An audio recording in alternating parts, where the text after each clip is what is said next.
First on 4, the city of Wildwood is fighting a lawsuit. The plaintiff says his First Amendment rights have been violated. News 4's Paige HULSEY found out what changes could now be on the way.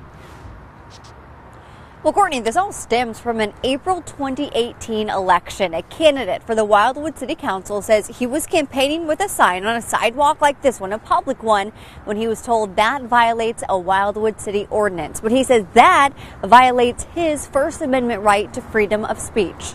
Tony Salvatore says the problem with one of Wildwood's ordinances is about more than his own campaign for the Ward 2 City Council seat. It's terrible.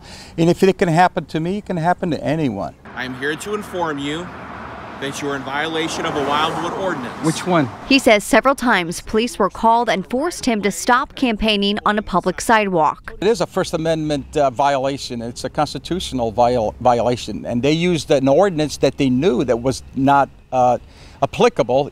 Even though they knew it was not applicable, they used it against me. The ordinance in question prohibits political campaign signs in public right-of-ways.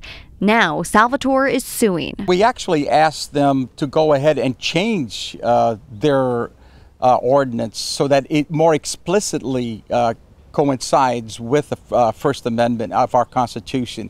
And they failed to do that. The mayor says the city will fight the lawsuit. It's unfortunate, but we will vigorously defend it. We don't agree with it. Now, the city council is considering amending the ordinance in question. By changing the ordinance, I don't think that the city is saying it didn't allow freedom of speech.